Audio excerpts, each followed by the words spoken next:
에서 다시 살아나신 것을 기념하는 무슨 날이에요? 부활절입니다. 그래서 우리 옆 사람에게 주님 부활하셨습니다. 한번.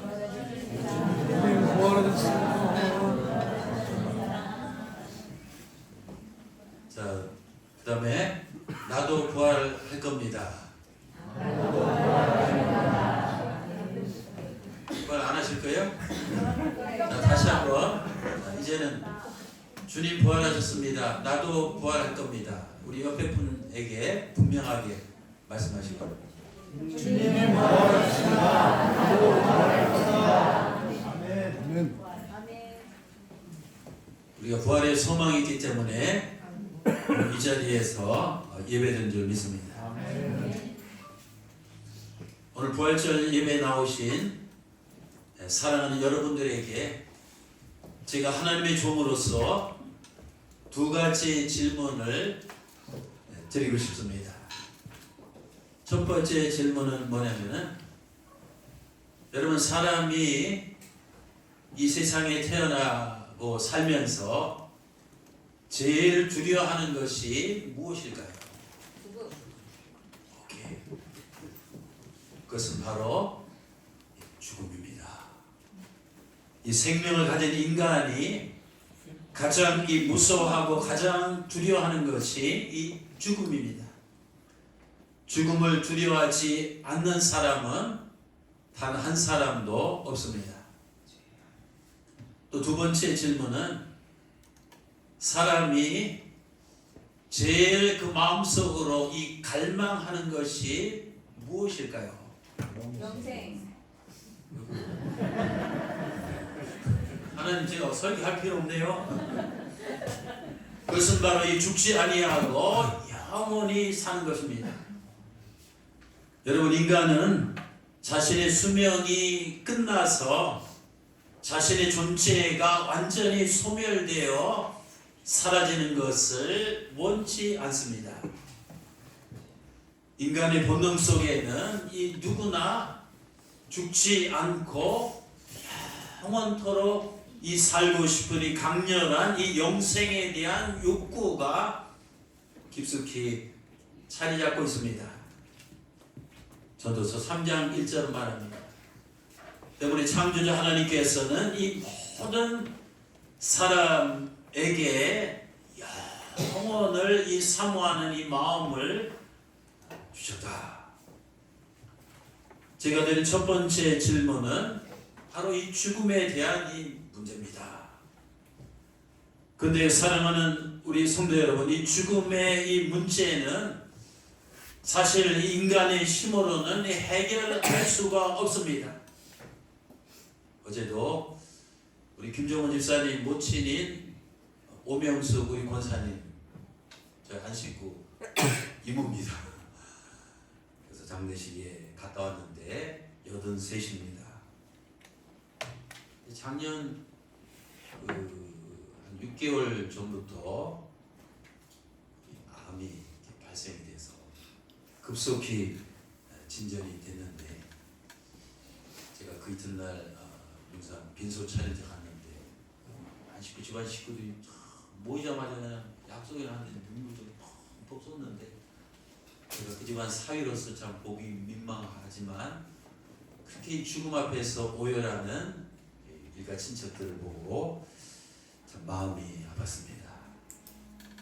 여러분, 이 죽음 언젠가 우리 앞에 불현듯 다가올 텐데, 이 죽음 앞에서 인간은 그 어느 누구도 무기력합니다. 자우지가 하늘 아래서 이 죽음을 이길 수 있는 인간, 이 죽음을 극복할 수 있는, 이 정복할 수 있는 인간은 단 한 사람도 없습니다. 또 두 번째 질문은 영생에 관한 문제입니다. 여러분이 영생의 문제에도 이 인간의 힘으로는 결코 해결할 수 없습니다. 죽음의 문제에도 해결할 수 없는 인간이 죽음 너머에 있는 영생의 문제를 해결한다는 것은 불가능한 일입니다. 그런데요, 사랑하는 성도 여러분, 인간의 힘으로는 이 불가능한 이 죽음의 문제와 영생의 문제를 아주 확실하게 이 아주 완벽하게 이 해결하신 이 분이 있습니다.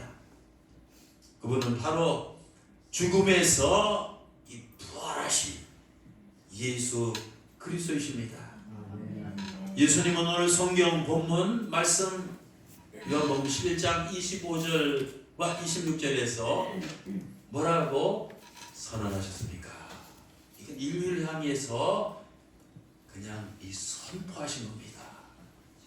예수께서 이르시되 나는 부활이요 생명이니 I am the life, I am the resurrection. 이 나는 이 부활이요 이 생명이니 참으로 나를 믿는 자는 죽어도 살겠고 무릇 살아서 나를 믿는 자는 영원히 죽지 아니하리니 이것을 내가 믿느냐. 무슨 뜻입니까? 나를 믿는 자는 이 죽어도 이 죽지 아니하고 또 영원히 살 수 있다는 이 약속의 말씀입니다. 지금 무슨 뜻입니까? 나는 예수인 나는 이 죽음보다 더 강한 존재이고 예수인 나는 이 죽음 너머에 있는 영생도 이 나의 이 손 아래 있음을 선언하신 말입니다. 즉 나는 이 죽음의 문제와 나는 영생의 문제를 다 해결할 수 있는 전능한 이 존재임을 우리 주님께서 이 선언하셨습니다. 여러분 그런데요, 만약 예수님께서 그렇게 입으로 말씀만 하시고 그 능력을 실제로 보여주시지 않았다면 그는 거짓말장입니다. 또 그렇게 큰 소리만 치시고 사실로 실제로 이 증명해 보이지 않으셨다면 그는 허풍쟁입니다. 또 그렇게 주장만 하시고 사람들을 끌어모은 다음에 본인이 무덤에서 부활하지 않았다면 그는 명백한 종교 사기꾼입니다. 오늘 본문 성경은 예수 그리스도가 이 거짓말쟁인지 아닌지, 또 예수 그리스도가 허풍쟁인지 아닌지, 또 예수 그리스도가 이 종교 사기꾼인지 아닌지를 결정적으로 이 판가름할 수 있는 아주 중요한 이 사건을 기록하고 있습니다. 오늘 사건은 예루살렘에서 한 5리 정도 떨어진 곳에 위치한 베다니 동네에서 실제로 벌어진 일입니다.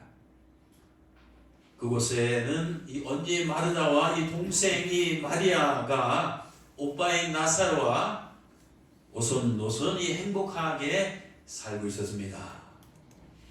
그런데 나사로가 갑자기 살다 보면 이 중병이 들 때가 있잖아요. 그게 뭐 암인지 뭔지는 모르겠습니까? 이 나사로가 갑자기 중병에 걸려 죽었습니다.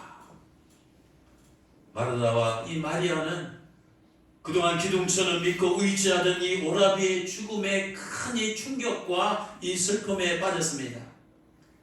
그들이 이제 장례를 치른 다음에 이제 성경에 보면 예수님께서 그 초상집에 신방을 가졌습니다. 이제 상주인 언니 마르다와 이 동생 마리아가 베다니 동네에 자기 집 초상집을 방문하는 예수님을 이제 맞이하게 됐습니다. 그런데 상주인인 마리아가 이 동네 어귀에서 예수님을 만나자마자 처음으로 한 말이 무슨 말인지 아십니까? 오늘 21절입니다. 마리아가 예수께 여짜오되 주께서 여기 계셨더라면 내 오라비가 죽지 아니하였겠나이다. 곧이어서 동생 마리아도 집에서 나와서 예수님을 또 맞이하게 됐는데 또 뭐라고 예수님에게 동생 마리아가 말한 줄 아십니까? 또 32절입니다. 마리아가 예수 계신 곳에 가서 배웠고 그 발 아래 엎드려 이르되 주께서 여기 계셨더라면 내 오라비가 죽지 아니하였겠나이다 하더라. 여러분, 마르다와 이 마리아 자매는 주님을 처음 만났을 때 신기하게도 서로 약속이 난 듯이 똑같은 말을 했습니다. 그 자매가 예수님에게 그 한 말은 무슨 뜻입니까? 주님, 예수님, 야속하게 왜 이렇게 늦게 오셨습니까? 조금만 일찍 오셨더라면 이 주님의 손으로 오라비의 이 병이 나았을 텐데요. 그는 이미 저 세상 사람이 됐습니다. 그는 벌써 이 무덤에 들어간 지가 하루 이틀이 3일 이 사흘이 지났습니다. 이제 모든 상황이 끝났습니다. 이제 더 이상 희망이 없습니다. 이미 버스는 떠났습니다. 이런 뜻입니다. 게다가 두 사람의 말을 이 분석해 보면 예수님은 나사로 이 오라비의 병은 이 고치실 수는 있지만 죽기 전에 오셨으면 이제 이미 죽은 이 무덤 속에 들어가서 시체가 된 이 오라비를 다시 살릴 수 있다는 것은 이 그들 머릿속에는 아예 그런 생각이 없었습니다. 왜냐하면 그런 일은 그들이 볼 때 100% 불가능한 일이기 때문입니다. 그런데 주님께서는 그렇게 이 생각하고 있는 이 마르다에게 오늘 23절에 보면 이렇게 말씀하셨습니다. 예수께서 이르시되 내 오라비가 다시 살아나리라. 뭐? 아니 죽어있는 이 오라비가 다시 살아난다는 것입니다. 이 말씀을 들은 이 마르다는 나사로가 이 당장이 살아나는 것이 아니라 아주 먼 수백 년이 수천 년 그 이상이 먼 미래에 부활될 것이라는 이 말로 알아들었습니다.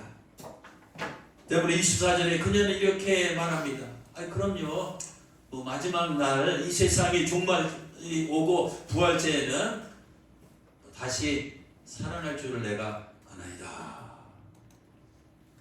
그런데 성도 여러분, 그 당시 예수님께서 이 나사로가 다시 살아난다고 이 말씀하신 것은 아주 먼 훗날 이 살아난다는 그런 미래형의 의미가 아닙니다. 저를 보세요. 그것은 곧 잠시 후면 1시간도 아마 30분도 안 돼서 이 잠시 후면 이 죽은 이 나사로가 이 무덤에서 벌떡이 다시 살아난다는 미래형이 아니라 현재형의 이 의미였습니다. 주님께서 나사로의 집에 그 당시 가신 목적은 그저 의사처럼 그의 병을 고치기 위해서가 아닙니다. 또 단지 이 조문하러 유가족들을 위로하러 가지 않았습니다. 우리 예수님께서 제자들을 대동하시고 그 초상집에 가신 것은 바로 이미 죽은 이 나사로를 이 무덤에서 살려내시기 위해서입니다. 우리 주님께서는 죽은 나사로를 다시 살리심으로써 자신이 사망 권세를 깨뜨릴 수 있는 이 자신은 이 죽음보다 더 파워풀한, 이 죽음보다 더 강력한 이 무시무시한 이 존재를 온 천하에 드러내기 위해서였습니다. 또 자신이 원하시면, 자신이 마음만 먹으면, 자신이 쫓아기만 하면 누구든지 언제든지 영원히 죽을 수 있고 또 누구든지 영원히 살릴 수 있는 이 권세와 이 무한한 권능을 가진 이런 하나님이라는 존재임을 선포하기 위함이었습니다. 이제 예수님께서 오라버니를 상실하고 슬피 울고 있는 유가족에게 이렇게 물었습니다. 오늘 34절입니다. 우리 한번 따라서 해보실까요? 의미심장한 말입니다. 시작. 이르시되 울고 있는 심통에서 기둥같이 의지하던 부모가 성경에 안 나왔어요. 그러니까 부모처럼 의지하던 이 오빠가 죽었으니까 이르시되 그를 어디다 두었느냐? 마리아야, 마르다야, 그를 네 오라비를 어디다 두었느냐? 이렇게 예수님께서 말씀했습니다. 그 시체를, 그 시신을 어디다 지금 두었느냐는 뜻입니다. 무슨 뜻입니까? 말하자면 죽음을 어디다 두느냐 뜻입니다. 또 죽음이 있는 곳에 나를 안내하라는 뜻입니다. 죽음이 있는 곳에 우리는 죽음이 무섭고 죽음 앞에 무기력하고 무능력하지만 그 죽음이 있는 곳에 나를 안내하는 것입니다. 또 그 죽음 때문에 슬퍼하거나 그 죽음 때문에 무서워하거나 그 죽음 때문에 절망하지 말라는 뜻입니다. 내가 그 죽음을 죽이겠다는 뜻입니다. 내가 그 죽음을 삼켜버리겠다는 것입니다. 내가 그 죽음을 생명으로 바꿔 놓겠다는 뜻입니다. 여러분, 이 죽음을 향해서 인간에게 가장 공포의 대상인 죽음을 향해서 그렇게 이렇게 자신 있게 당당하게 말할 수 있는 분은 오직 부활이요 생명 대신 예수님밖에 없습니다. 이제 예수님께서는 자신이 의도한 목적을 즉각 실행에 옮기기 위해서 마르다와 마리아를 대동하시고 나사렛의 무덤 앞으로 걸어 나가셨습니다. 그 당시 유대의 베다니 동네 수많은 조문객들이 왔는데 이 조문객들 글쎄 한 100여 명 되지 않았을까 생각합니다. 수많은 조문객들도 함께 무덤가로 따라갔습니다. 이제 예수님께서는 이 무덤 앞에 이르러서 그 상주인이 마르다에게 이렇게 말했습니다. 자, 다 같이 한번 예수님 입장에 대해서 말씀을 한번 우리 봉독해 봅시다. 시작. 맞아요. 상주야, 울고 있는 지금 이 비통하고 이 침통에서 완전히 끝났다고 생각하는 이 상주 마르다요, 돌을 옮겨놓으라고 이 무덤에 이 돌을 옮겨놓으라. 예수님이 지금 뭐 하시려고 하나? 무덤에 이 돌을 옮겨놓으라는 겁니다. 이 마다가 깜짝 놀라서 주저하면서 이렇게 반문합니다. 아니 주님, 벌써 죽은 지 나흘이 되었음에 벌써 이 오라비 시신에서 이 시체 썩는 이 냄새가 나나이다. 아마 그 중동 그 지역은 이 더운 지방이라 시체 썩은 냄새가 진동했던 것 같습니다. 죽은 지 하루 이틀 3일 이 나흘이 되어서 이제 시체가 부패하여서 지금 거기서 아주 이런 악취가 납니다. 그때 예수님께서 그렇게 말하는 이 상주인 마르다를 향해서 뭐라고 말씀하신지 아십니까? 내가 내 말을 내가 믿으면 하나님의 이 영광을 보리라 하지 아니하였느냐. 그제서야 마르다는 무덤 입구를 꽉 막고 있는 이 돌덩이를 치웠습니다. 곧이어서 우리 주님께서는 하늘을 우러러 기도하시고 이 무덤을 향해서 큰 소리로 명령하셨습니다. 이 죽음을 향해서, 사망을 향해서 명령을 하셨습니다. 나사로야, 나오라. 두 말씀 하지 않았습니다. 나사로야, 나오라. 그때 사람들은 어떤 일이 벌어질까 흥분된 기대감으로 무덤 안을 사람들이 뚫어지게 바라보고 있었습니다. 여러분, 그런데 이게 웬일입니까?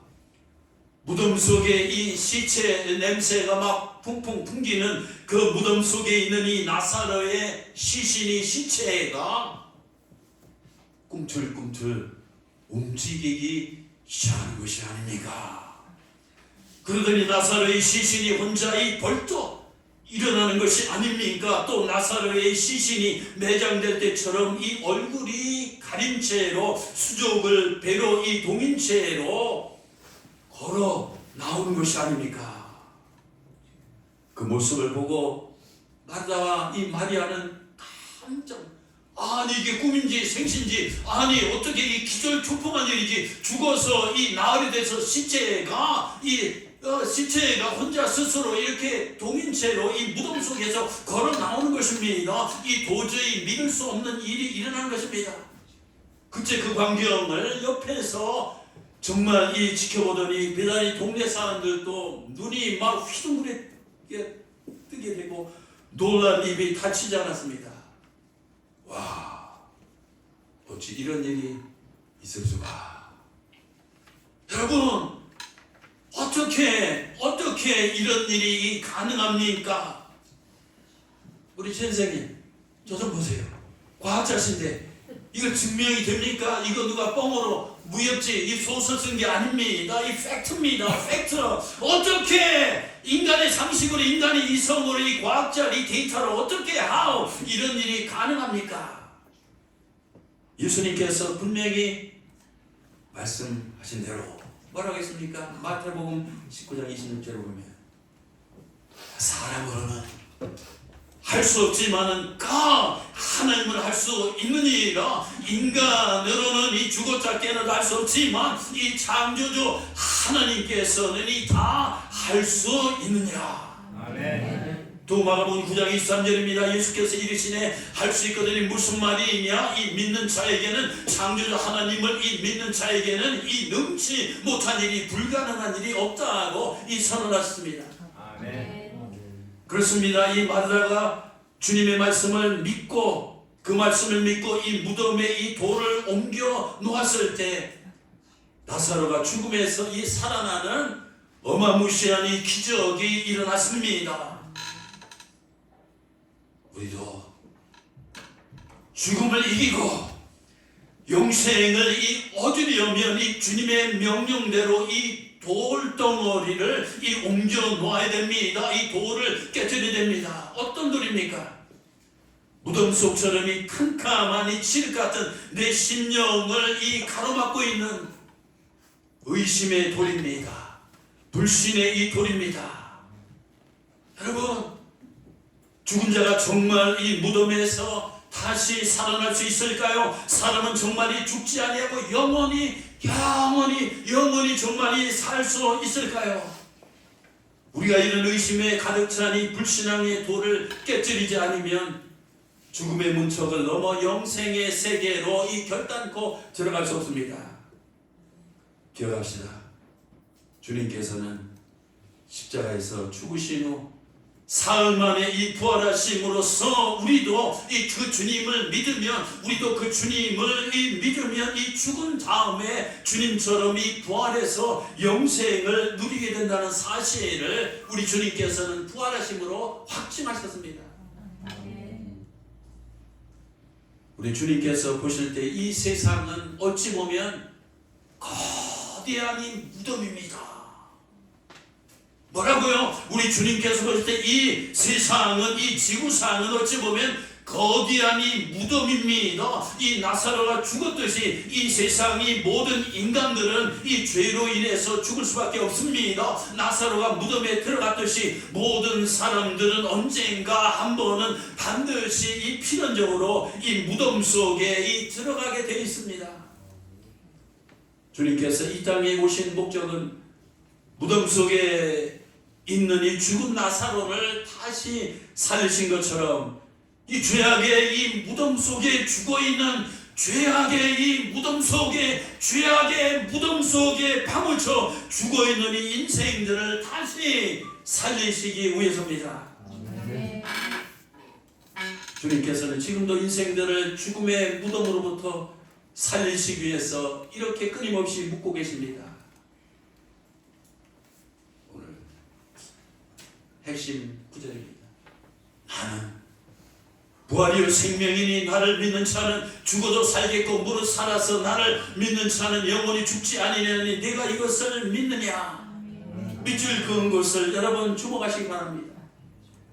예수님께서 여기서 우리가 어떻게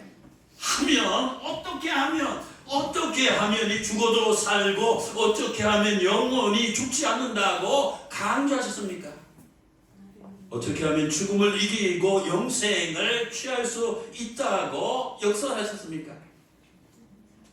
그것은 믿어야 한다고 외치셨습니다. 저 구절 속에 믿어야 된다는 것이 세 구절이나 들어있잖아요. 잘 보세요. 믿어야 한다. 즉 나를 눈으로 이 보는 자가 아니라 나를 머리로 그저 아는 자가 아니라 나를 마음으로 이 믿는 자만이 영생을 얻고 이 영원히 이 죽음을 극복하고 산다고 하셨습니다. 아멘. 나를 믿는 자는 죽어도 살겠고 또 살아서 나를 믿는 자는 영원히 죽지 않으니 내가 이것을 믿느냐. 믿음을 강조했습니다. 아는 게 중요한 것이 아닙니다. 보는 게 중요한 것이 아닙니다. 듣는 게 중요한 것이 아닙니다. 보고 듣고 아는 것을 정말 이 마음속에 믿을 때 내가 죽음을 극복하고 생명을 얻고 영생을 이 누리게 되는 역사가 일어나는 것입니다. 아멘. 우리가 구원도 믿음으로 받습니다. 아멘. 영생도 이 믿음으로 얻습니다. 이 부활도 믿음으로 됩니다. 이 천국도 믿음으로 갑니다. 아멘. 여러분은 주님께서 사망 권세를 이기시고 사흘 만에 부활하신 것을 믿습니까? 아멘. 또 나도 주님을 믿으면 주님처럼 죽어도 이 부활되고 주님처럼 영원히 살 수 있다는 것을 정말로 진실로 이 믿습니까? 아멘. 부디 나의 죄를 위해서 십자가에서 죽으시고 사흘 만에 이 부활하신 주님을 이 믿음으로써 죽음 너머에 있는 천국에서 영원히 영생 복락을 누리는 복된 성도들이 되시기를 주님의 이름으로 축원합니다. 아멘. 기도하시겠습니다.